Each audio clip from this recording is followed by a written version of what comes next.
চায় না, কাছে ঘেঁষতে চায় না। পৃথিবীতে এমন পরিবেশ চলছে, কে বলেন? পৃথিবীতে মানুষ পেরেশান হয়ে গেছে। মানুষ তার নিজের জীবন নিয়ে কিভাবে বাঁচি, কিভাবে বাঁচা যায়, যদি প্রয়োজন হয় বাপকে ছেড়ে দেব তবুও বাঁচতে চাই, পরিবেশ হয়ে গেছে। স্ত্রী ছেড়ে দেব, স্ত্রী বলে স্বামী তোমাকে ছেড়ে দিতে চায় কিন্তু বাঁচতে চাই। সন্তানকে মা ছেড়ে দেয়, মা সন্তানকে ছেড়ে দেয়, বাবা সন্তানকে ছেড়ে দেয়, সন্তান বাবাকে দূর থেকে শুধু বিদায় জানায়। পরিবেশ হয়ে গেছে। পৃথিবীর একটা পর্যায়ে চলে আসছে, একটা কর্নারে চলে আসছে যে মানুষ মানুষের জন্য এখন কিছু করতে রাজি না। বাঁচার জন্য জীবন্ত মানুষকে এখন মেরে ফেলছে। শুধু মেরে ফেলছে নয়, যদি মানুষটার মধ্যে ওই ধরনের সমস্যা ধরা পড়ে, পুলিশ আর দেরি করে না, তাকে ঘাড় মোটকে মেরে ফেলে। কে বলেন চলছে কিনা বলেন? আমরা শুকরিয়া জানাবো কার? ওই মাবুদের শুকরিয়া যতদিন চলবে, ওই মাবুদের শুকরিয়া যে বান্দারা করতেই থাকবে, ওই মাবুদের কাছে যারা সিলিন্ডার হয়ে যাবে, ওই মাবুদকে যারা যতদিন মানবে, আল্লাহ তাদেরকে গজব দিবে না ইনশাআল্লাহ। কে বলেন ঠিক আছে কিনা বলেন? আমাদের আত্মসমর্পণ ছাড়া উপায় নাই। গজব কিন্তু পৃথিবীকে আক্রমণ করে ফেলেছে। এই বৎসরটা কোন বৎসর? বিংশ শতাব্দী।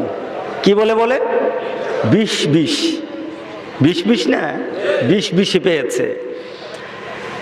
1.5 মাস, 1 মাস 20 দিন আজ পর্যন্ত। আপনি গোটা পৃথিবীর দিকে তাকিয়ে দেখেন, এই কয়েকদিনের মধ্যে গোটা পৃথিবীতে কি ঘটে গেছে। অস্ট্রেলিয়া দাবানল, অস্ট্রেলিয়াতে দাবানল, 6টা স্টেট জলে ছারখার হয়ে গেছে অস্ট্রেলিয়ায়। পৃথিবীর বিভিন্ন দেশ, জাপানে অগ্নিগিরি, অগ্নুৎপাত দেখে মানুষ চিন্তা করা আরম্ভ করলো যে মানুষ বোধহয় আর বাঁচবে না, এমনভাবে অগ্নিগিরি থেকে অগ্নুৎপাত হওয়া আরম্ভ হয়ে গেছে। আপনি কেনিয়া,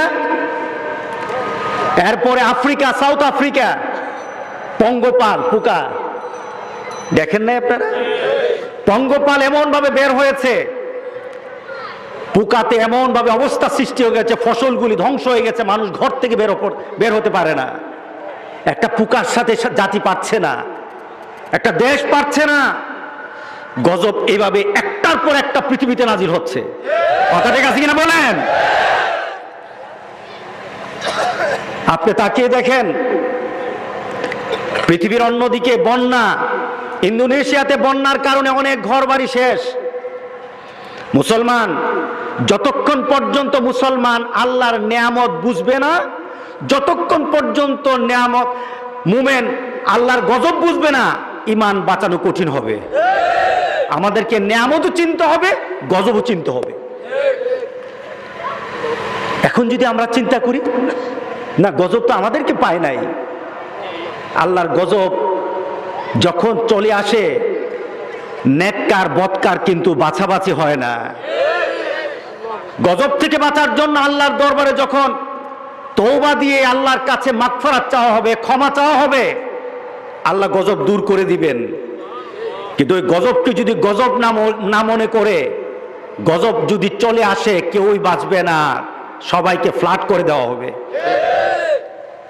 আজকে চিন্তা করার বিষয়, আজকে চিন্তা করার বিষয়, আমাকে কি করা দরকার, আমাদেরকে কি করা দরকার, মুমিনকে এখন কি করা দরকার। এখন আর উপায় নাই, আল্লাহর দরবারে আত্মসমর্পণ করার শেষ সময় চলে আসছে। ঠিক আছে কিনা বলেন? শেষ সময় চলে আসছে। সুতরাং আজকে চলুন আমরা আল্লাহর দরবারে নিজেদের জন্য আল্লাহর কাছে কাঁদবো, আল্লাহর কাছে তওবা নিয়ে উঠবো। মাবুদ, যদি ভুল করে থাকি তুমি আমাদেরকে এমন গজব দিও না। রব্বানা লা তুআখিযনা ইন নাসিনা আও আখতানা।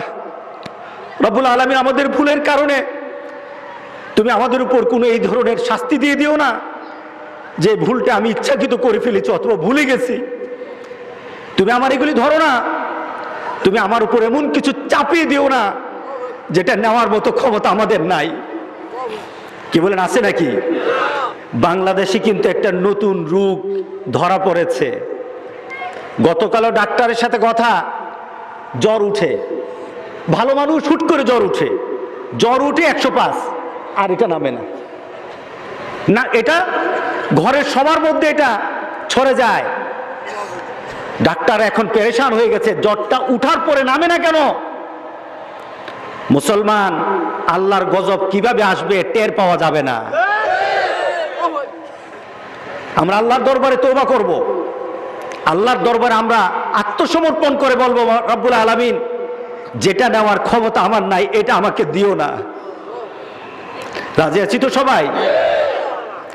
আজকে আমি একটা জিনিসকে একটু মিলাতে চাইবো আপনাদের সাথে। আমি অনেক দূর থেকে এসেছি, উঠা বসা করলে কিন্তু আমি কথা বলবো না। আমি একটা জিনিসকে মিলাতে চাই। আজকে আমাদের জন্য যেই মুহূর্ত আছে, মুমিনের কিন্তু সব মুহূর্তে এক ভাবে যাবে না। আমরা যখন নামাজ পড়ি, নামাজের মধ্যে সবচেয়ে শ্রেষ্ঠতম অবস্থানটা কোনটা? সেজদা। সেজদা হলো শ্রেষ্ঠতম অবস্থান। এখন আপনি যদি মনে করেন যে আমি সব সময় সেজদায় থাকবো, চলবে? নামাজ হবে না। কি করতে হবে? সবকিছুকে মেনে আপনাকে নামাজটাকে সুন্দর করতে হবে, ঠিক না? ঠিক আমাকে আপনাকে চিন্তা করতে হবে, আমাদেরকে প্রতিটি মুহূর্তে আমাদের ঈমানকে টিকিয়ে রাখার জন্যে আমার চিন্তা, আমার চেতনা, আমার ভাবনাকে পরিবর্তন করে ফেলতে হবে, পরিবর্তনে নিয়ে আসতে হবে। আজকে যদি আপনি যে চায়নার দিকে তাকান, আমি কিছু লেটেস্ট কথা নিয়ে, অবস্থা নিয়ে কথা বলতে চাই, শুনতে চান আপনারা? আপনি চায়নার দিকে তাকান, আপনার একটা দৃশ্য কিন্তু চোখে পড়বে। আপনি যদি কোরআন পড়তে জানেন, আপনি যদি কোরআন থেকে কিছু শিক্ষা নেন, আপনি যদি কোরআনের সাথে সম্পর্ক রাখেন, আপনি দুনিয়াও জানবেন, আখিরাতও জানবেন, ঠিক না? কোরআনটা কি? নাবাউমা কাবলাকুম খাবারুমা বাদাকুম। সুবহানাল্লাহ বললেন না? তোমাদের আগের জাতিদের খবর এখানে আছে, আর তোমাদের পরবর্তী জীবন কেমন হবে এটা এখানে আছে। সুবহানাল্লাহ বলেন না? এটার নাম কি? জোরে বলেন, এটার নাম কি? আল কোরআন। আল কোরআন। আল্লাহু আকবার। তোমার পেছনের কথাও এখানে আছে, আবার তোমার সামনের জগতের কথাও এখানে আছে। তোমার একটা জীবন অপেক্ষা করছে, তোমার একটা জীবন অপেক্ষা করছে ওই আখিরাতের ময়দান। এখানে খবর দেওয়া হয়েছে ময়দানটা কেমন হবে, অবস্থানটা কি হবে, তুমি সেদিন কি অবস্থায় পড়ে যাবে, সেখানে কিন্তু এখানে বর্ণনা করা হয়েছে। তুমি যদি কোরআন খুলো, তোমার সামনে প্রকাশ হয়ে যাবে। আমি সূরা আবাসা থেকে একটু আয়াত তেলাওয়াত করেছিলাম, দেখুন তো একটু মিলাই। আল্লাহ সুবহানাহু ওয়া তাআলা বর্তমান চাইনাতে যে গজবটা দিয়েছেন, করোনা ভাইরাস, আখিরাতের দৃশ্য আপনার চিন্তায় চলে আসে কিনা দেখুন। আল্লাহ সুবহানাহু ওয়া তাআলা আখিরাতের ব্যাপারে বলছেন, ইয়াউমা ইয়াফিরুল মারউ মিন আখি। সেদিন তোমার ভাই তোমার থেকে ভাগতে থাকবে। ভাই কি করবে? ভেগে যাবে। ওয়া উম্মিহি ওয়া আবি, তোমার মা তোমার থেকে ভাগতে আরম্ভ করবে, তোমার বাবা সেদিন ভাগতে আরম্ভ করবে। ওয়া সাহিবাতিহি ওয়া বানিহি, তোমার প্রিয়তমা স্ত্রী পর্যন্ত তোমার থেকে ভাগতে থাকবে, তোমার পরিবার পরিজন তোমার থেকে ভাগতে থাকবে। কেউ কারো সাথে সেদিন মিলতে চাইবে না। সেদিন একটা পরিবেশ হবে, প্রত্যেকটি মানুষের কথায় শুধু একটা কথাই মাপ শুধু বলতে থাকবে, কেমনে বাঁচি, কেমনে বাঁচি, ইয়া নফসি ইয়া নফসি। কথা ঠিক আছে কিনা বলেন?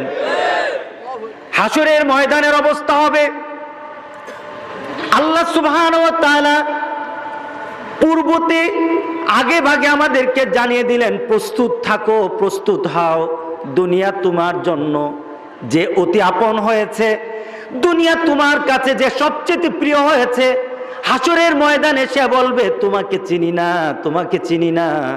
সেদিন ভাগবে আর ভাগবে, বলবে তোমার সাথে আমার কোনো সম্পর্ক নাই। বলেন তো দেখি, পৃথিবীতে সবচাইতে ভালোবাসার সম্পর্ক মার সাথে।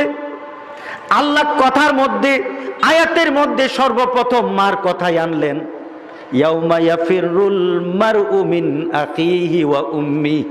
তোমার ভাই ভেগে যাবে, তোমার মা ভেগে যাবে, সামনাসামনি পড়ে যাবে, বাবার সামনে সন্তান, মার সামনে সন্তান। আখিরাতের ময়দান, বিচার আরম্ভ হয়ে যাবে।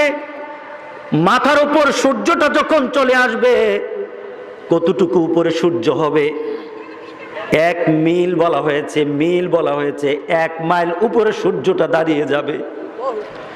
রাসূল বলেছেন মাটি পর্যন্ত তামা হয়ে যাবে, মানুষগুলি খালি পায়ে দাঁড়ানো থাকবে, কাপড় থাকবে না। মা আয়েশা সিদ্দিকা রাদিয়াল্লাহু তাআলা আনহা চোখের পানি ফেলে রাসূলকে বললেন, ইয়া রাসূলুল্লাহ, হাসরের ময়দানে কাপড় থাকবে না, কেমন দৃশ্য, লজ্জা লাগবে না? রাসূল সাল্লাল্লাহু আলাইহি সাল্লাম বললেন, আয়েশা রে, হাসরের ময়দান, একজন আরেকজনের দিকে তাকানোর কোনো সুযোগ থাকবে না, সবাই শুধু বলবে কেমনে বাঁচি, কেমনে বাঁচি। প্রত্যেক নবী পর্যন্ত বলতে থাকবে শুধু আমি বাঁচবো কিভাবে। নবীরা পর্যন্ত নিজেকে বাঁচানোর জন্য পেরেশান হয়ে যাবে। মাথার উপর যখন সূর্যটা চলে আসবে, বেকার হয়ে যাবে মানুষগুলি। রাসূল সাল্লাল্লাহু আলাইহি সাল্লাম বললেন, মার সামনে সন্তান যখন পড়ে যাবে, মা এবার টান করবে, মা ফিরে যাবে, মা বলা আরম্ভ করবে, বাবা তোকে আমি চিনি না। যেই মা দুনিয়াতে সন্তানকে একটা মুহূর্তে চোখের আড়াল করে নাই, ওই মা আখিরাতে বলবে তোরে আমি চিনি না। মা বলবে চিনি না, বাবা বলবে চিনি না। দৃশ্যটা কোথাকার হবে? ওই দৃশ্যের মধ্যে আমি থাকবো কিনা? আপনারা থাকবেন কিনা? কেউ কেউ মধ্যে থাকবেন না নাকি? প্রত্যেক নবী পর্যন্ত সেদিন বলবে ইয়া নাফসি, কেমনে বাঁচি। আল্লাহ সুবহানাহু ওয়া তাআলা আমাদেরকে জানিয়ে দিলেন, সবাই বলবে ইয়া নাফসি, ইয়া নাফসি। শুধু একজন বলবে ইয়া হাবলি উম্মতি। আল্লাহু আকবার বলে। আপনি দৃশ্য মিলিয়ে নেন, ওই চায়নার দিকে তাকান, করোনা ভাইরাস, করোনা ভাইরাস, মাকে করোনা ভাইরাসে ধরেছে, মা একটা জায়গার মধ্যে দাঁড়ানো, আর এদিকে আসতে পারে না, অনুমতি নেই। সন্তান দূরে দাঁড়ানো, কিছু মার জন্য খাদ্য নিয়ে এসেছে, মার কাছে যায় না। সন্তান ওই বর্ডারে দাঁড়ানো, ওই দাগ দেওয়া স্থানে দাঁড়ানো, ভিতরে যায় না, মা ওইদিকে আসে না। আই কন্টাক্ট করে, দুজনে তাকিয়ে থাকে, মার দিকে সন্তান তাকায়, সন্তানের দিকে মা তাকায়। খাদ্যটা রেখে বলে মা আমি আসতে পারবো না। মা বলে বাবারে, তোকে তো খুব আপন আমার, তুই তো খুব আপন আমার, আমি আজকে বিপদে পড়ে গেছি, হয়তো আমি বাঁচবো না। মাও সামনের দিকে আগায় না, সন্তানও আগায় না। সন্তান বলে মা আমি তোমার কাছে যাব না, কারণ যদি তোমার কাছে যাই আমাকে রোগে আক্রান্ত করে ফেলবে, আমিও করোনা ভাইরাস আক্রান্ত হয়ে যাব। ইয়া নাফসি, বলেন কি আমার জীবন আমি কিভাবে বাঁচাবো? মা তুমি মরলে মোর আমার কোনো অসুবিধা নাই, কথা ঠিক আছে কিনা বলেন? হাসরের দৃশ্য দেখা যায় কিনা বলেন? কোথায় দেখতেছেন? চায়নাতে দেখতেছেন। মনে রাখবেন, গজব তো গজব, যে কোনো জাতির কাছে গজব আসব, গজবকে গজব মনে করতে হবে, কথা ঠিক আছে কিনা বলেন? চায়নার লোকদেরকে গজব ধরছে, আমাদের কি এই চিন্তা করা যাবে? না না, সেখান থেকে গজব আসতে আর কতক্ষণ লাগে? ছোট্ট বাচ্চা, কুলের বাচ্চা করোনা ভাইরাসে ধরেছে, একটা গ্লাসের মধ্যে বাচ্চাটাকে ঢুকিয়ে দিল। বাচ্চাটা তার মাকে দেখে চিৎকার করতেছে, মাকে ডাকতেছে, মা দূর থেকে কাঁদতেছে, আমার বাচ্চা ভিতরে। বলেন তো দেখি, পৃথিবীতে এমন কোনো মা পাওয়া যাবে কিনা বাচ্চা কান্না করলে মা বাচ্চার কাছে যাবে না? পাগল হলো দৌড় দিয়ে যাবে, অসুস্থ হলো দৌড় দিয়ে যায়। উঠতে পারে না সন্তানের কান্না, মা সহ্য করতে পারে না। আল্লাহু আকবার। পৃথিবীতে সবার কান্না সবাই সহ্য করে, কিন্তু সন্তানের কান্না কোনো মা সহ্য করতে পারে না। নিজে ঝাঁপিয়ে পড়ে, আমার সন্তান কেন কান্না করে ঝাঁপিয়ে পড়ে। কিন্তু দেখুন চায়নার মধ্যে ইয়া নাফসি কেমন চলছে। বাচ্চাটা গ্লাসের মধ্যে আটকানো, বাচ্চা মাকে দেখে চিৎকার করা আরম্ভ করলো। মা দূর থেকে বলে, বাবারে তোকে আমি কুলি পিঠে মানুষ করতে চাই, কিন্তু তোর কাছে আজকে ভাইরাস আছে, তোকে আমি আর কাছে নেব না। কথা ঠিক আছে কিনা বলেন? তোকে আমি কাছে নেব না, কারণ আজকে অবস্থা এমন হলো, তোকে যদি আমি কুলে নেই আমিও মারা যাব। ইয়া নাফসি, কথা ঠিক আছে কিনা বলেন? আমি বাঁচতে চাই, আমি বাঁচতে চাই। দৃশ্যটা দেখলে চোখ দিয়ে পানি চলে আসে। একজন মা চোখের পানি জর্জর করে পড়তেছে, তবু বাচ্চাটাকে কুলে নিতে পারে না, বাচ্চাটাকে কুলে নিতে পারে না। স্ত্রী ভাইরাসে আক্রান্ত হয়েছে। স্বামী দূর থেকে স্ত্রীর দিকে তাকিয়ে তাকিয়ে চোখের পানি ফেলে বলে, স্ত্রী তুমি অত্যন্ত প্রিয় আমার, কিন্তু আজকে কিন্তু তুমি আমার কাছের কেউই না, কারণ তোমার আজকে ভাইরাসে ধরেছে। এই ভাইরাস তোমার কাছে যদি আমি যাই আমি আক্রান্ত হয়ে যাব, কিন্তু আমি আজকে তোমার কাছে যাব না। আজকে তোমার আমার জন্য পাশাপাশি থাকার কোনো সুযোগ নাই। আমি বাঁচতে চাই, তুমি মরলে মরো। কথা ঠিক আছে কিনা বলে? আজকে সেখানের দিকে তাকিয়ে দেখেন, একটা প্রমোদতরী কুইন্স, সেটার মধ্যে 3000 যাত্রী, 3000 যাত্রী সহ সমুদ্রের মধ্যে 3000 যাত্রী সহ সমুদ্রের মাঝে, সেটা খবর আসলো কি 10 জন লোককে করোনা ভাইরাস আক্রান্ত করেছে। কয়জনকে? জাপান বলে দিন আমার ঘাটে আসা যাবে না, সমুদ্রের মাঝে থাকো। 3000 লোক ঢুকানো যাবে না। আজকে পর্যন্ত খবর, এখন পর্যন্ত সেখান থেকে যারা মরে তাদেরকে নিয়ে আসতেছে, যারা আক্রান্ত হয় তাদেরকে নিয়ে আসতেছে, আর বাকিরা আটকে আসতেছে। বাকিরা আটকানো, তাদেরকে বের হতে দিচ্ছে না। বলেন তো দেখি অবস্থাটা কি? জীবন্ত মরা, ঠিক না? জীবন্ত মরা। জাপান সরকার বলে তোমরা মরলে মরো, আমরা মরতে পারবো না। ইয়া নাফসি, কথা ঠিক আছে কিনা বলেন? হাসরের ময়দান, হাসরের ময়দান, সেই অবস্থা সৃষ্টি হয়ে যাবে।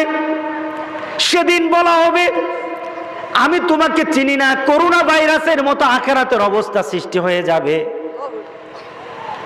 সেদিন যদি কোরআন থাকে, দিন থাকে, ইসলাম থাকে, যদি দুনিয়ার মধ্যে এই নীতিগুলি কারো মধ্যে থাকে, আখিরাতের ময়দানে ওঠার সাথে সাথে কিন্তু ইয়া নাফসি বলবে ঠিক, কিন্তু আল্লাহ সুবহানাহু ওয়া তাআলা তার জন্য একটা সুন্দর পরিবেশ করে দিবেন। কথা ঠিক আছে কিনা বলেন? কারণটা কি হবে? সবাই যখন ইয়া নাফসি বলবে, কেমনে বাঁচি, কেমনে বাঁচি, কেমনে বাঁচি, রাসূল সাল্লাল্লাহু আলাইহি সাল্লাম বললেন, হঠাৎ মার সামনে সন্তান উপস্থিত হয়ে যাবে, বাবার সামনে উপস্থিত হবে। সন্তানের প্রতি বাবার ভালোবাসা বেশি থাকে, মার সন্তানের প্রতি মার ভালোবাসা বেশি থাকে। আখিরাতে কিন্তু ভালোবাসা বেশি হবে না, কেমনে বাঁচি এটার চাহিদা বেশি হবে।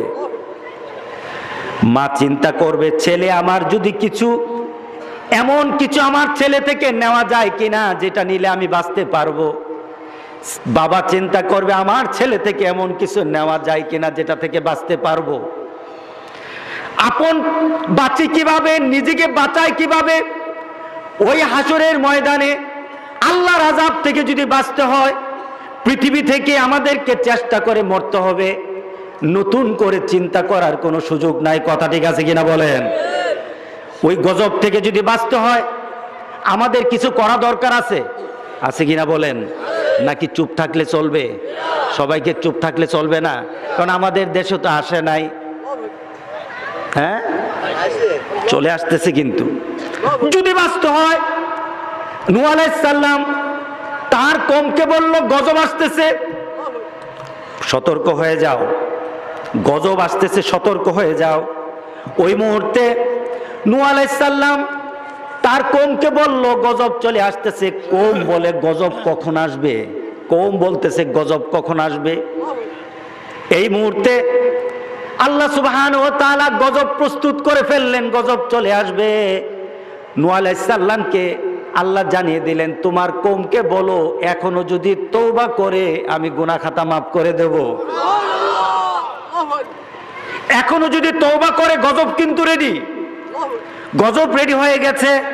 ওই মুহূর্তে যদি তওবা করে নেয় তাহলে আমি তওবা কবুল করে গজব থেকে তাকে বাঁচাইয়া দেব। আমার দেশে গজব আসতেছে কিনা? এই যে জ্বরটা কিন্তু গজবের পূর্বাভাস, গজবের পূর্বাভাস।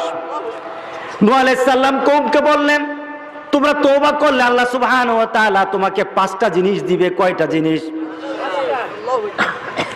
একটু জেনে নেই কি?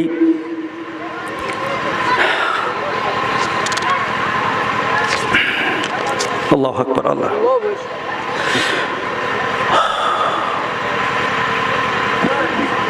সূরা নূর মধ্যে আল্লাহ সুবহানাহু ওয়া তাআলা এই গজব থেকে বাঁচার জন্য নূহ আলাইহিস সালামকে বললেন, কুল তুস্তাগফিরু রাব্বাকুম ইন্নাহু কানা গাফফারা।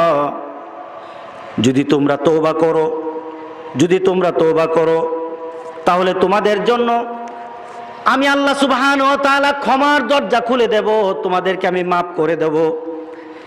ইন্নাহু কানা গাফফারা। আল্লাহু আকবার। সেটা কোথায়?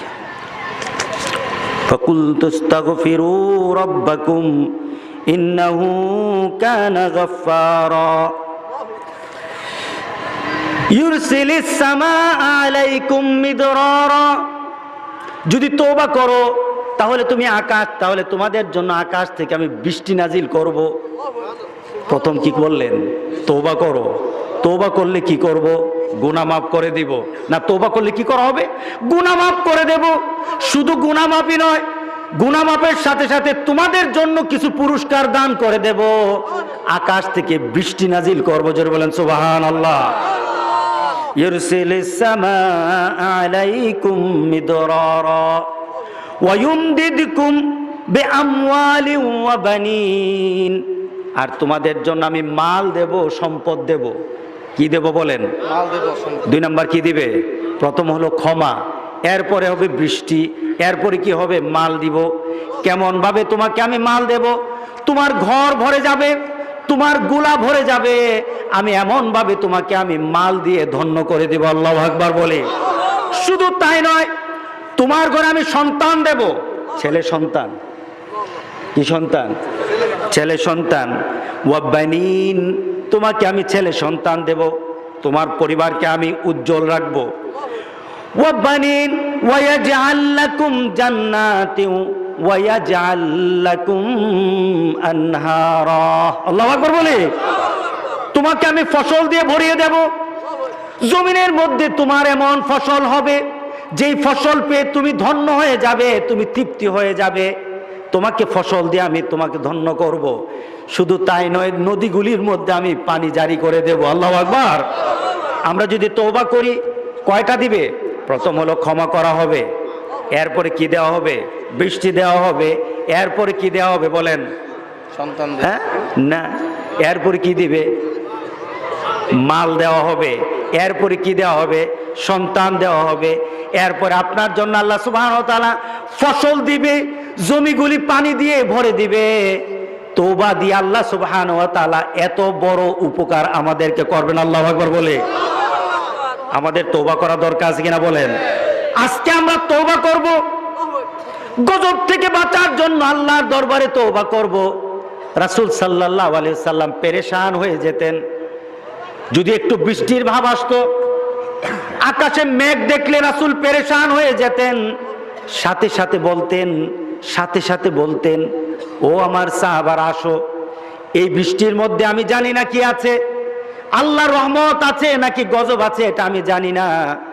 চলো আমরা আল্লাহর দরবারে বলি, এটার মধ্যে যদি গজব থাকে আল্লাহ যেন উঠায় নেন। আমাদের এই করা দরকার।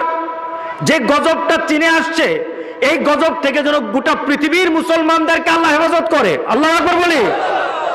কারণটা কি? গজবের মোকাবেলা করার ক্ষমতা আমাদের নাই।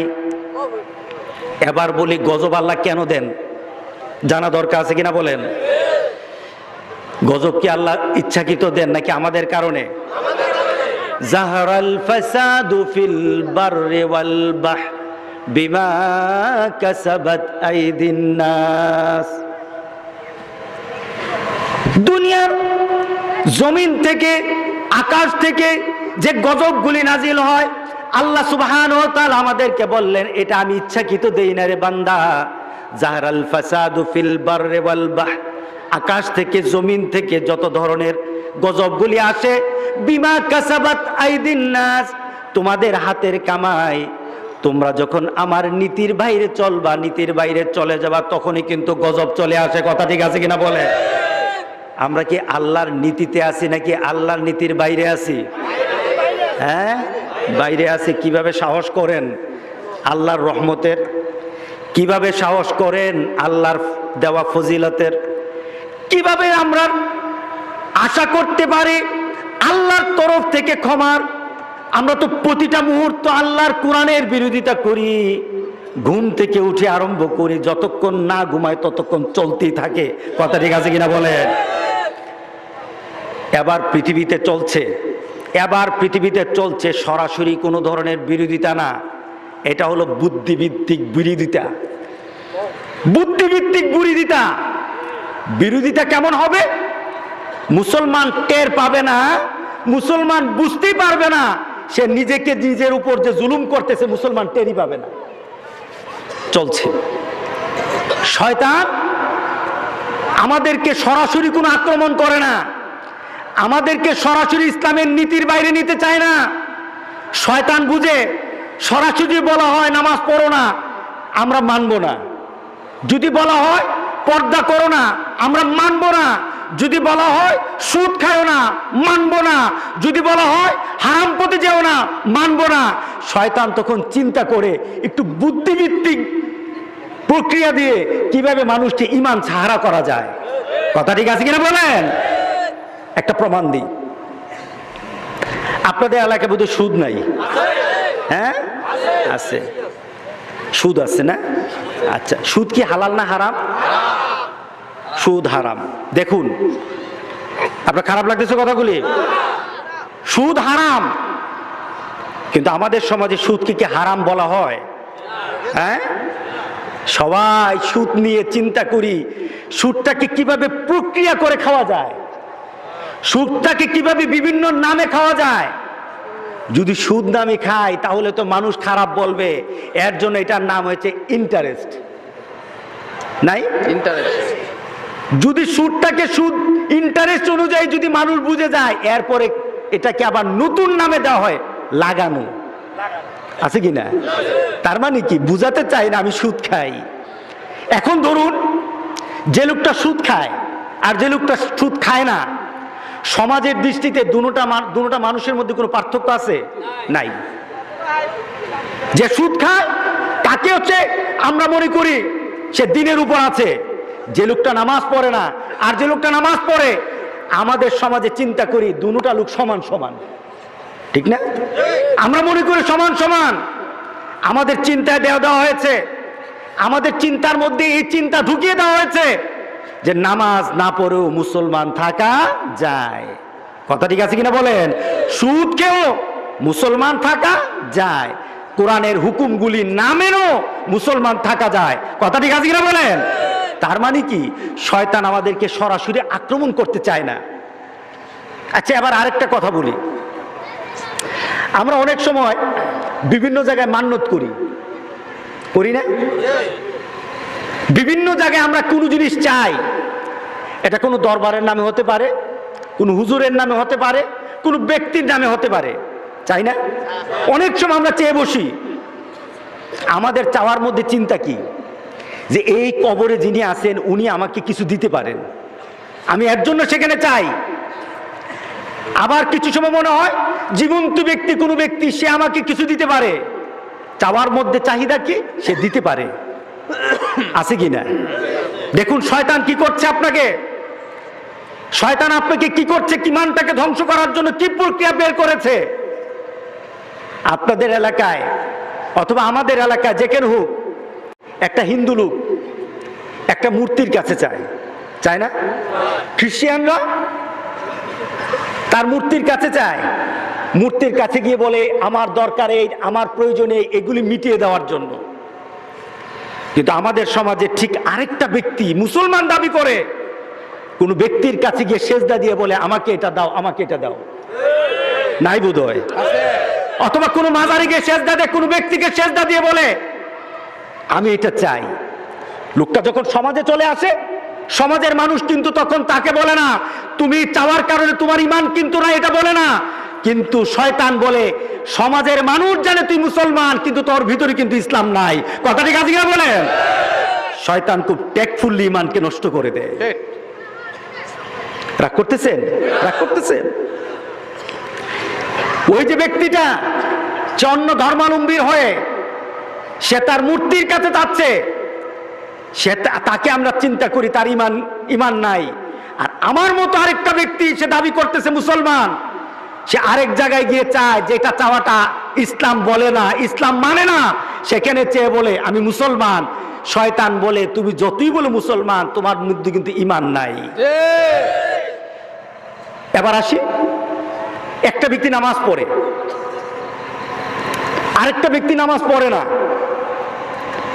তখন যখন আমরা তার জন্য ভালো কিছু চিন্তা করি, নামাজি ব্যক্তি বেনামাজি ব্যক্তি সমান সমান চিন্তা করি। আমাদের সমাজে একটা পরিবেশ হয়ে গেছে, মুহাম্মদ সাল্লাল্লাহু আলাইহি সাল্লামের জমানায় ছিল না। মুহাম্মদ সাল্লাল্লাহু আলাইহি সাল্লামের জমানায় একটা লোক বলতে পারবে না যে না নামাজ ছাড়া ছিল, কেউ বলতে পারবে না। কথা ঠিক আছে কিনা বলেন? রাসূলের জমানার কোনো ব্যক্তি নামাজ পড়ে না, কেউ প্রমাণ দিতে পারবে না। কিন্তু আমার সমাজে যে নামাজ পড়ে সেও মুসলমান, যে নামাজ পড়ে না তার চিন্তা হলো আমি মুসলমানের কাতারে আছি। কথা ঠিক আছে কিনা বলেন? শয়তান আমার সমাজের মধ্যে এমন পরিবেশ সৃষ্টি করে দিয়েছে, নামাজ না পড়েও মুসলমান থাকা যায় এই চিন্তা ঢুকিয়ে দিয়েছে। সামাজিকভাবে মুসলমান, কিন্তু শয়তান বলে নামাজ ছাড়ার কারণে কবিত তোর ইমান শেষ হয়ে গেছে। ঠিক না হুজুর? আছে কিনা? শয়তান আমাদেরকে পরিকল্পনা করে করে আমাদের ইমান ধ্বংসের জন্য চেষ্টা চালাচ্ছে। এইটা হলো ইন্টেলেক্ট ওয়্যার। এটা হলো পৃথিবীর মধ্যে একটা বুদ্ধিভিত্তিক যুদ্ধ। মুসলমানের মতো থাকবে, কিন্তু মরার সময় ইমান থাকবে না, মরার সময় তার চিন্তার মধ্যে থাকবে না। যেমন আমরা গজব যদি দেখি, আমাদের চিন্তা হলো মোকাবেলা করব, আছে না? মোকাবেলা করব। কোন মুমিন কি চিন্তা করতে পারবে আল্লাহর গজবের মোকাবেলা করতে পারবে? মুমিন চিন্তা করতে কি চিন্তা করবে? গজব আল্লাহ দিয়েছে, বাবু তুমি গজব থেকে আমাকে বাঁচাও। তার মধ্যে ইমানের কমজোরির কারণে এটা হয়েছে। সে নিজের মধ্যে তওবা করবে, আমল করা আরম্ভ করে দিবে, নিজের মধ্যে একটা পরিবর্তনের চিন্তা করবে। এটাই মুমিনের দাবি হওয়া দরকার ছিল। কথা ঠিক আছে কিনা বলে? কিন্তু উল্টা হয়ে গেছে। আজকে পৃথিবীতে আমাদের শত্রু কিন্তু আর বসে নাই, শয়তান ভিতরগত।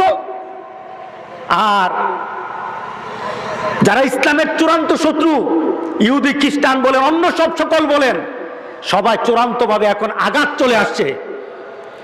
আর আমরা কিন্তু নিজেরা গুতাগুতিতে এখন লেগে আছি। কথা ঠিক আছে কিনা বলেন? আমরা লেগে গেছি পারস্পরিক দ্বন্দ্বে। এখন দ্বন্দ্বগুলি কোন পর্যায়ে চলে গেছে?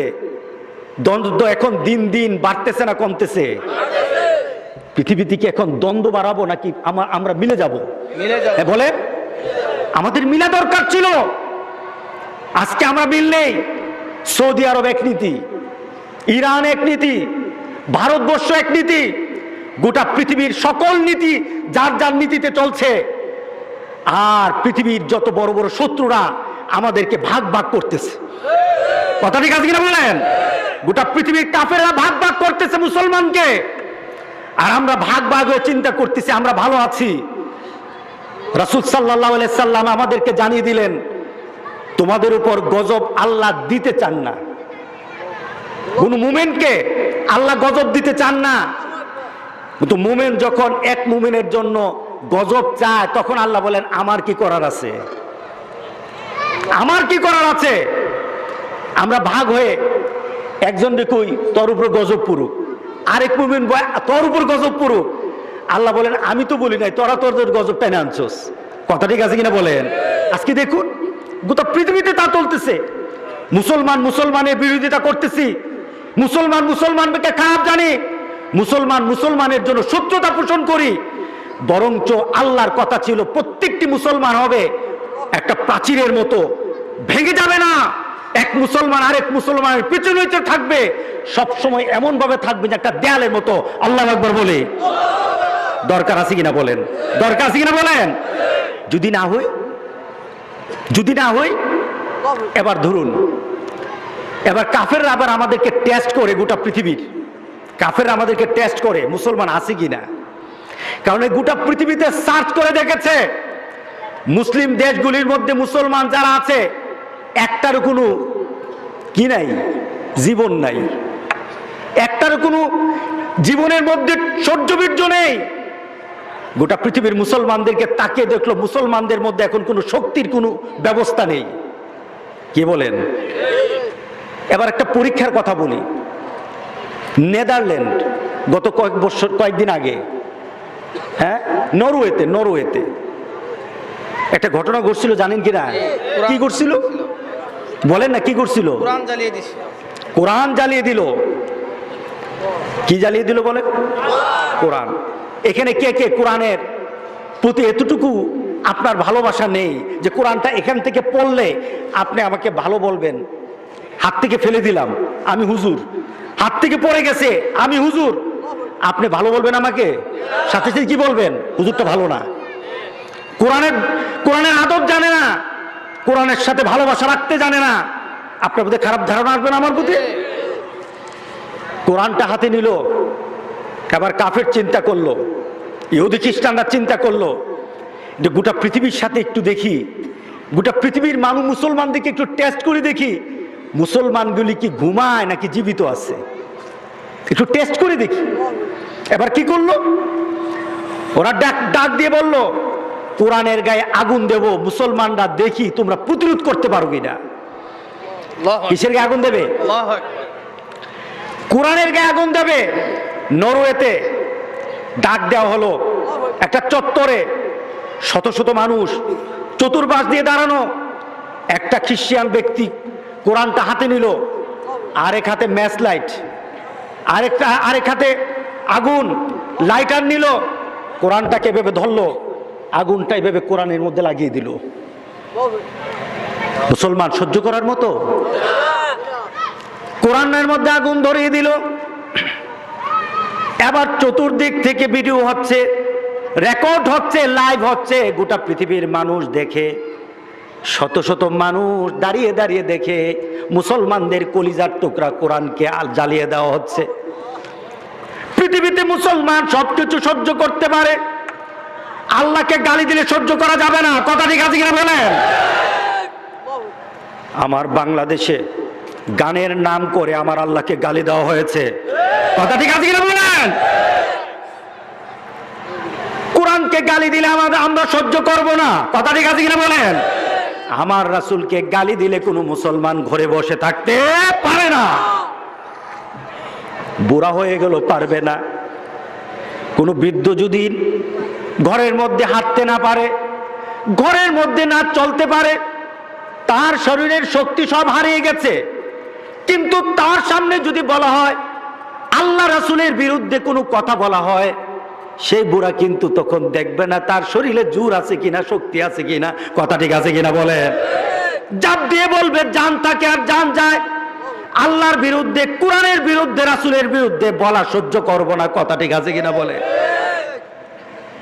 মুসলমান তো আমরা তেমন মুসলমান। হজে গেছেন কারা কারা? একটু হাত উঠান তো দেখি।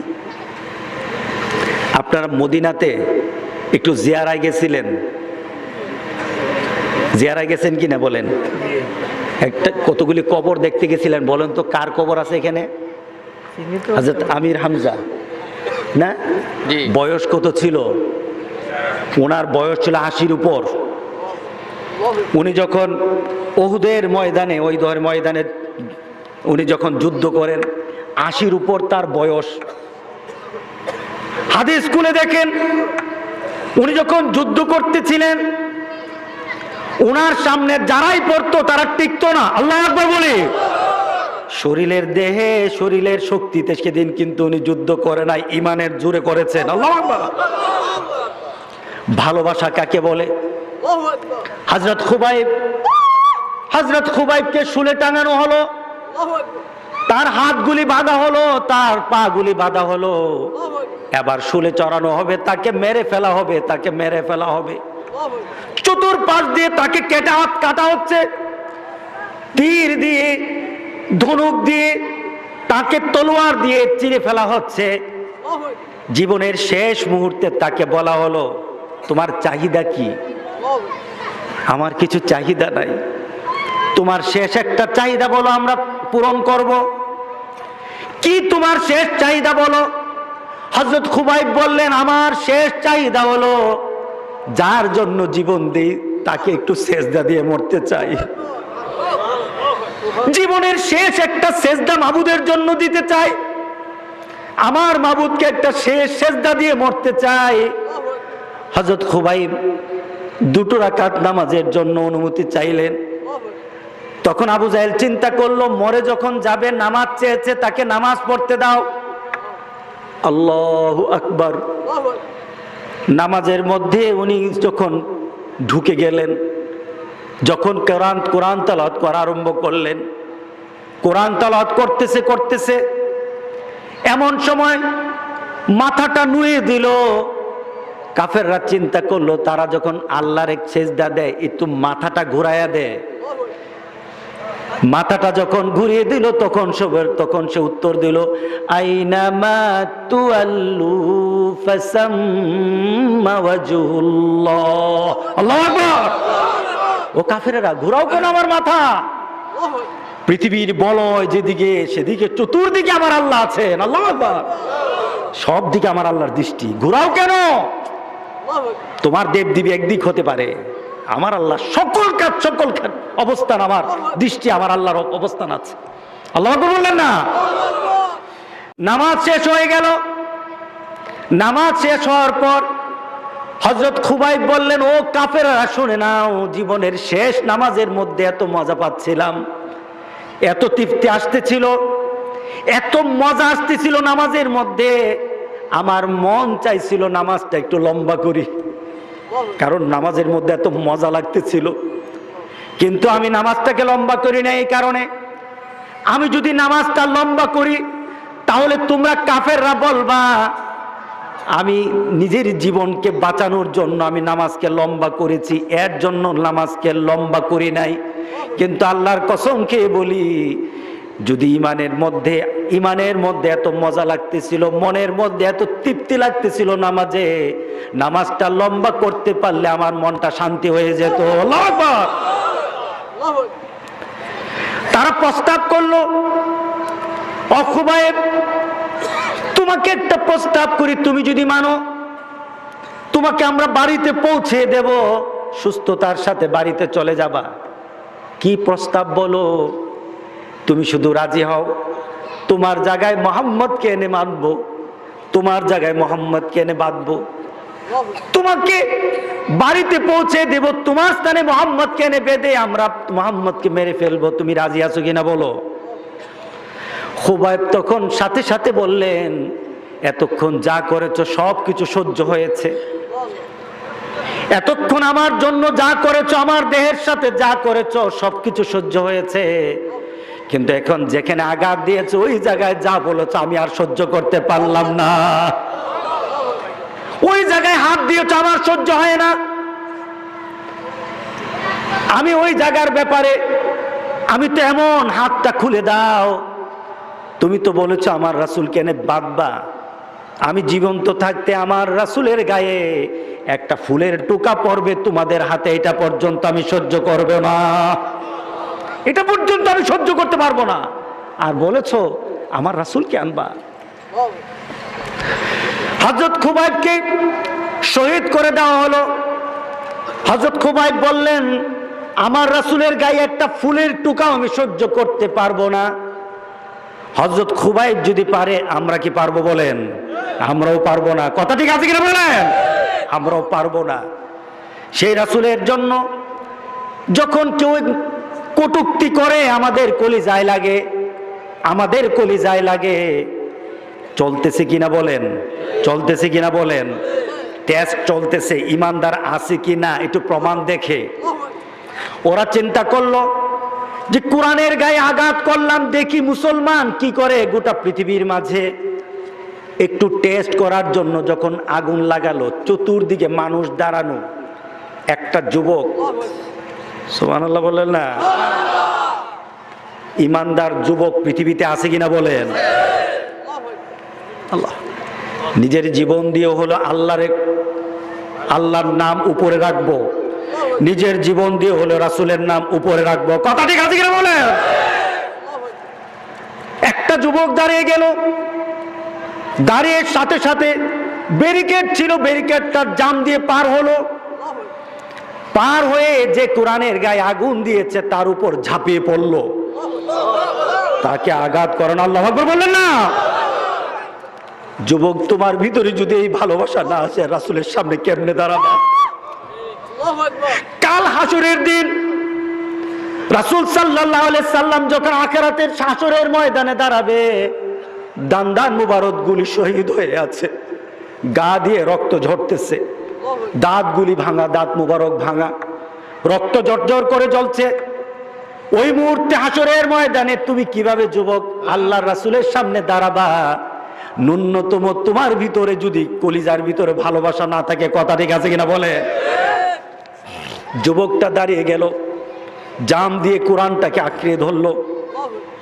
ওকে আক্রমণ করা উদ্দেশ্য না, উদ্দেশ্য হলো কোরআনটাকে আমি বাঁচাতে চাই, কোরআনের গায়ে আগুন দিতে সহ্য করব না। ঝাঁপিয়ে পড়লো, কোরআনটাকে সেভ করলো। গোটা পৃথিবী তাকিয়ে থাকলো, গোটা পৃথিবী তাকিয়ে থাকলো। ওই ইলিয়াস চিন্তা করলো জীবন যাবে, কোরআনের গায়ে আগুন জ্বলবে না, মরতে রাজি আছি, কোরআন জ্বালাতে রাজি না। কথা ঠিক আছে কিনা বলে? আমরা তো কিছু চাই না, আমরা কিছু চাই না, আমরা আল্লাহর রাসূলের সম্মান চাই। কথা ঠিক আছে কিনা বলেন? আমরা কিছু চাই না, আমরা আল্লাহ রাসূলের নীতি মেনে মরতে চাই। কথা ঠিক আছে কিনা বলেন? আমরা তো কিছু চাই না, যেতে চাই যে মুসলমান হয়ে কবরে যাওয়ার জন্য আল্লাহ বলেছে, ওয়ালা তামুতুন্না ইল্লা ওয়া আনতুম মুসলিমুন। কথা ঠিক আছে কিনা বলেন? আমরা মুসলমান হতে চাই তো, কারা কারা মুসলমান হতে চাই একটু দেখতে চাই। নারে তাকবীর, নারে তাকবীর। আমরা কি করতে চাই?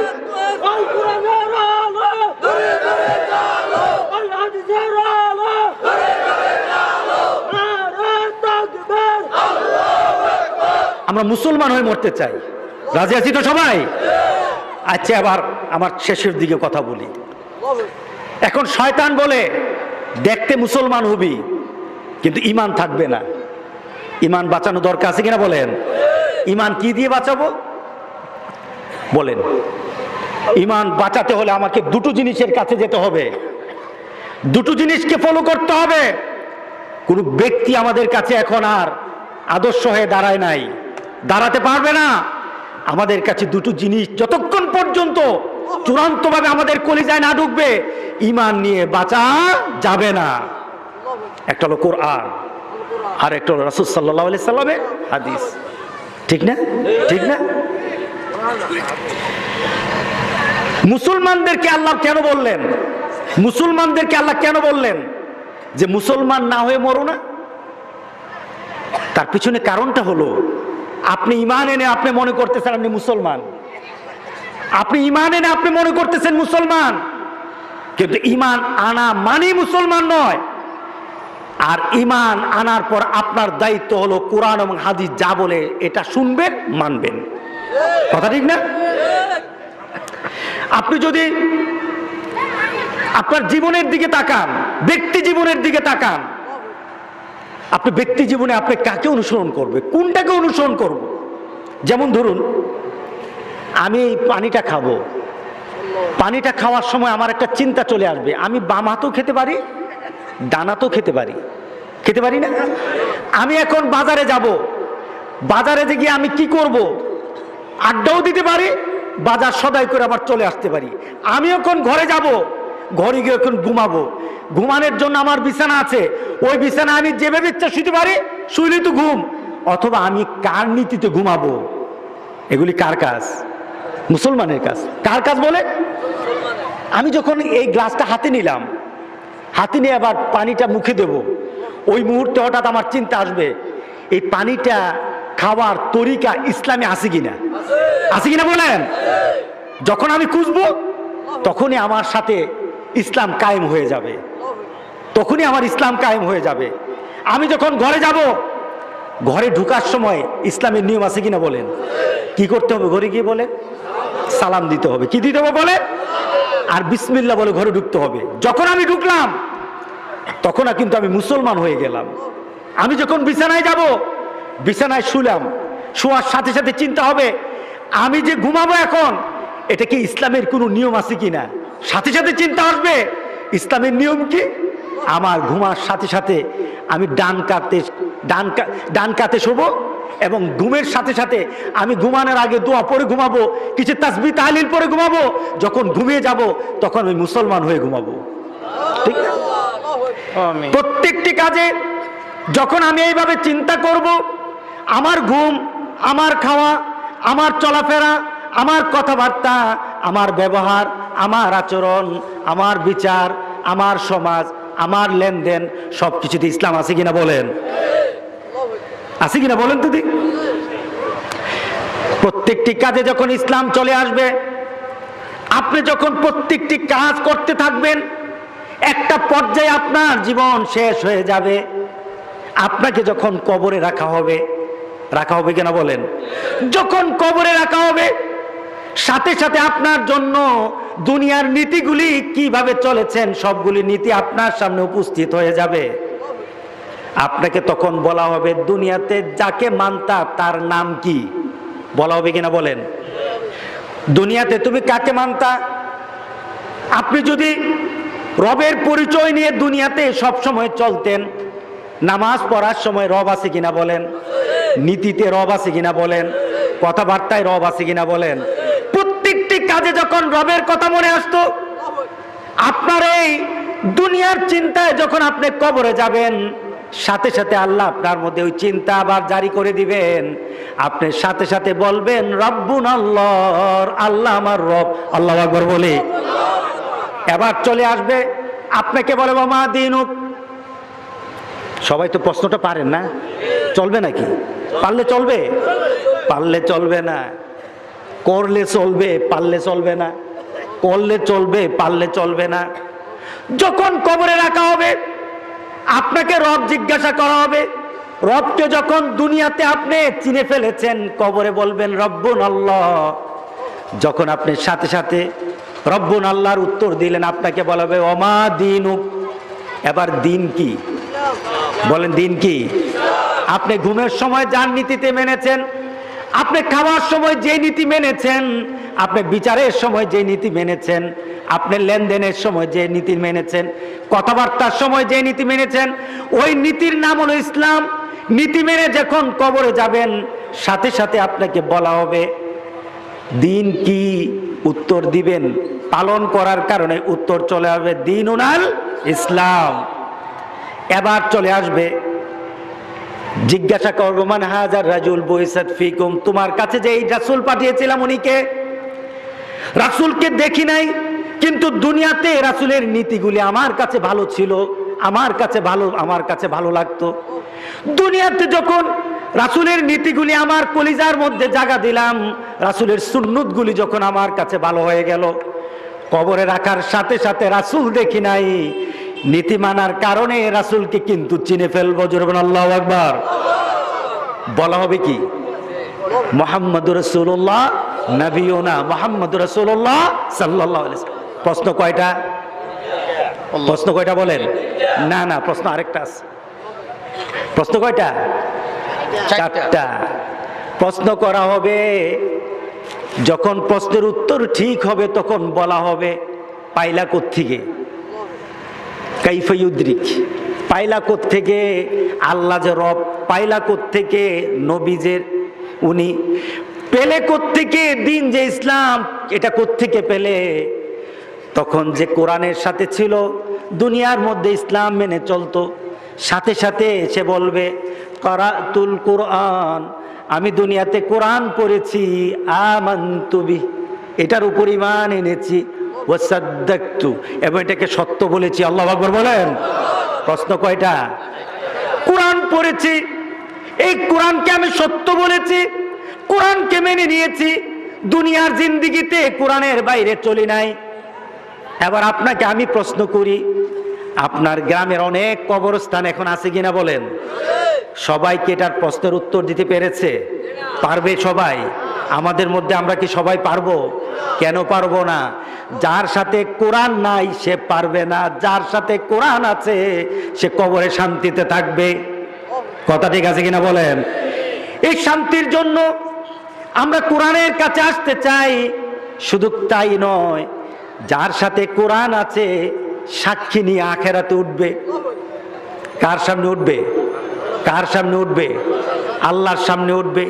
এই কোরআন সাক্ষী দেবে, এই কোরআন আল্লাহর দরবারে উপস্থিত হয়ে যাবে, জীবন্ত হয়ে যাবে। কোরআন আল্লাহর দরবারে বলা আরম্ভ করবে, মাবুদ সে আমার পক্ষে ছিল, সে আমার পক্ষে না।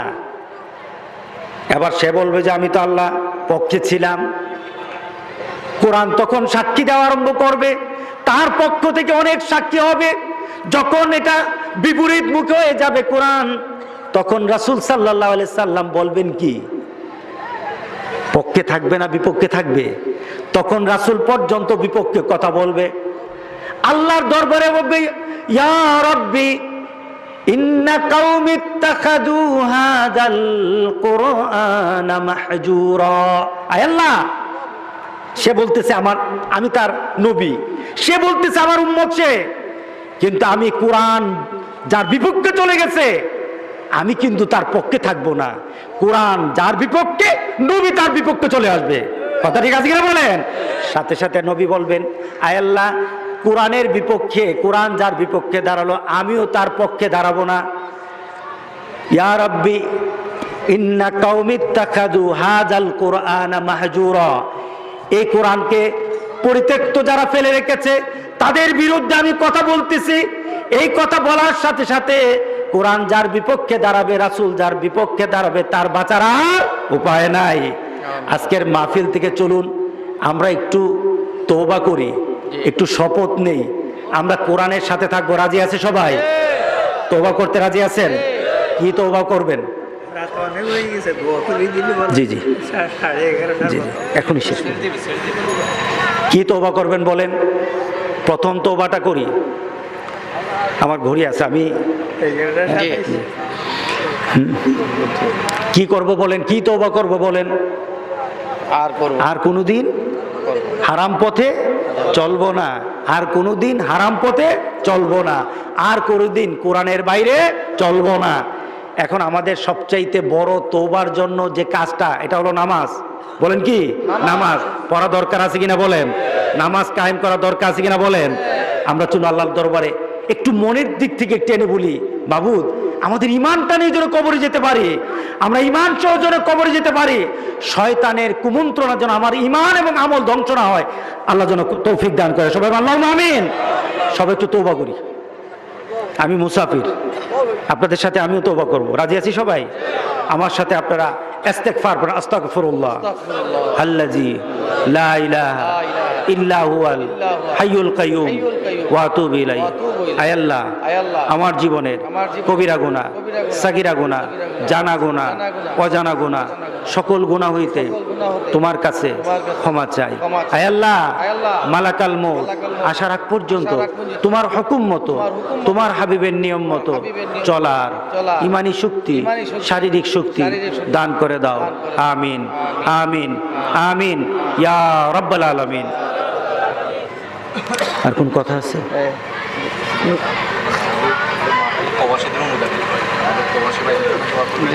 অনেক সমস্যা আছে।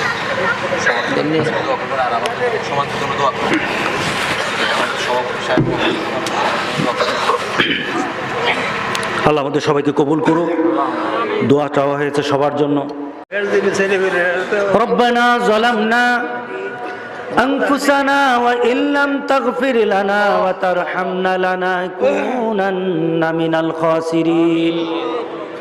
রব্বুল আলামিন, আমরা কতগুলি বান্দা এতক্ষণ পর্যন্ত কোরআন থেকে কিছু কথা শুনলাম, তোমার দিনের কিছু কথা শোনার চেষ্টা করলাম, বলার চেষ্টা করলাম। কবুল আর মঞ্জুর করে নাও, মেহেরবানি করে মাবুদ আমাদের সবার গত জীবনের যত গুনাহ আছে মাফ করে দাও। রব্বুল আলামিন, মেহেরবানি করে আমরা যারা হাত পাতলাম, আমাদের মা বাবা ভাই বোন আত্মীয় স্বজন যারা কবরে শুয়ে আছে তাদেরকে তুমি মাফ করে দাও। মেহেরবানি করে মাবুদ যাদের মা বাবা জীবিত আছে নেক হায়াত দান করে দাও। মেহেরবানি করে মাবুদ যারা জীবন্ত আমরা বান্দাগুলি আছে আমাদের গুনাহগুলি মাফ করে দাও। তোমার কাছে ভিক্ষা চাই মাবুদ, গত জীবনে যত গুনাহ করেছি না বুঝে করেছি, গত জীবনে যত গুনাহ করেছি না বুঝে করেছি মাফ করে দাও। যতদিন বেঁচে থাকি তোমার হুকুম মতো, তোমার হাবিবের নিয়ম মতো চলার ইমানি শক্তি, শারীরিক শক্তি আমাদেরকে তুমি দান করে দাও গো মাবুদ। রব্বুল আলামিন, মেহেরবানি করে আমাদের আত্মীয় স্বজন যারা কবরে আছে তাদেরকে মাফ করো। এই মাহফিল যারা সাজিয়েছে, এই মাহফিল যারা বিভিন্নভাবে সহযোগিতা করেছে, যারা বিদেশ থেকে টাকা দিয়ে পরামর্শ দিয়ে এলাকার বিভিন্ন মানুষ যারা এই মাহফিল সাজানোর জন্য সহযোগিতা করেছে, সবাইকে তুমি কবুল করে নাও, সবাইকে তুমি কবুল করে নাও। মেহেরবানি করে মাবুদ মাহফিলটা উসিলা করে সবার গুনাহ খাতা মাফ করে দাও। রব্বুল আলামিন, আমরা কতগুলি জীবন্ত বান্দা তোমার কাছে দুটো হাত পেতেছি, তোমার কাছে ছোট ছোট দুটো হাত পেতেছি। মনের মধ্যে কত চাহিদা, মনের মধ্যে কত স্বপ্ন, মনের মধ্যে কত তোমার থেকে নেওয়া। কার মনের কি বাসনা, কার মনের কি চিন্তা আছে আমি জানি না গো মাবুদ, আমার জানা নেই, কিন্তু সবার মনের খবর তো তোমার কাছে আছে। মেহেরবানি করে মাবুদ সবার মনের কথা তুমি তোমার আরশে উঠায় নাও, সবার মনের কথাগুলি তুমি কবুল আর মঞ্জুর করে নাও। রব্বুল আলামিন, মেহেরবানি করে এই মাহফিলে যতগুলি বান্দা বসা আছে সবাইকে তুমি কবুল করে নাও। আজকের তওবার বিনিময়ে গত জীবনের যত গুনাহ আছে মাফ করে দাও। মাহফিলটাকে কিয়ামত পর্যন্ত জারি রাখো মাবুদ। তোমার কাছে একটা ভিক্ষা চাই, এই হাত দিয়েছো দুজুকি হাত বলে ডাক দিও না, এই নাক কান চোখ দেহ দিয়েছো কাল হাসুরের দিন মুজরিমিন বলে ডাক দিও না। কাল হাসুরের দিন তুমি মেহেরবানি করে তোমার হাবিবের হাউজে কাউসারের পানি খাওয়ার মতো যোগ্যতা দান করে দাও। রব্বুল আলামিন, তোমার কাছে শেষ একটা নিবেদন করি, আমাদের মধ্যে যারা বিভিন্ন মাকসাদ নিয়ে হাত পেতেছে, অনেকে অসুস্থ আছে, বৃদ্ধ বয়সে যারা হাত পেতে আছে, যুবকগুলি হাত পেতে আছে, আমাদের মা বোনগুলি হাত পেতে আছে, মেহেরবানি করে মাবুদ সবার হাতগুলি কবুল করে নিয়ে ভবিষ্যতের জীবনটাকে মুসলমানের জীবন তুমি বানায়া দাও। রাতের বেলা তোমার কাছে একটা নিবেদন করি, জীবনের একটা শেষ মুহূর্ত চলে আসে, জীবনের একটা শেষ মুহূর্তে আমাদের মধ্যে চলে আসে। আমি যখন খাটিয়াতে শুয়ে যাই, জীবনের শেষ মুহূর্তে একটা টান টান ভাব হয়ে যায়, হাতগুলি নিথর হয়ে যায়, পাগুলি নিথর হয়ে যায়, দেহটা নিথর হয়ে যায়। সব কিছু যখন নিথর হয়ে যায়, শুধু জিহ্বাটা একটু একটু করে নড়ে, চোখগুলি পর্যন্ত বন্ধ হয়ে যায়। মানুষ ডাকতে থাকে, সন্তান কাঁদে, পরিবার কাঁদে, ডাকটা পর্যন্ত কান দিয়ে যায় না, জিহ্বাটা একটু একটু নড়ে। মনে মনে অনেকে চিন্তা করে একটু পানি দেই, মুখের মধ্যে যখন পানি দিয়ে দেয় ওই পানিটা পর্যন্ত মুখ দিয়ে যায় না, গাল বেয়ে বেয়ে পড়ে যায়। রব্বুল আলামিন, তোমার কাছে ভিক্ষা চাই গো মাবুদ, জীবনের শেষ মুহূর্ত যখন আমি নীরব হয়ে যাই, আমার শেষ নীরবতার সময় জিহ্বাটা যখন একটু একটু চলে, ওই জিহ্বা দিয়ে এমন একটা ঘোষণা দিয়ে যেন মরতে পারি যেই ঘোষণায় তুমি সন্তুষ্ট হয়ে যাবে, যেই ঘোষণার কারণে তুমি আমাদেরকে জান্নাত নসিব করে দিবে। শেষ জীবনের একটা ঘোষণা, কালেমার ঘোষণা, শাহাদাতের ঘোষণা আমাদের জবান দিয়ে তুমি জারি করে দিও, মেহেরবানি করে জারি করে দিও, লা ইলাহা ইল্লাল্লাহু মুহাম্মাদুর রাসূলুল্লাহ। আসসালামু আলাইকুম ওয়া রাহমাতুল্লাহ।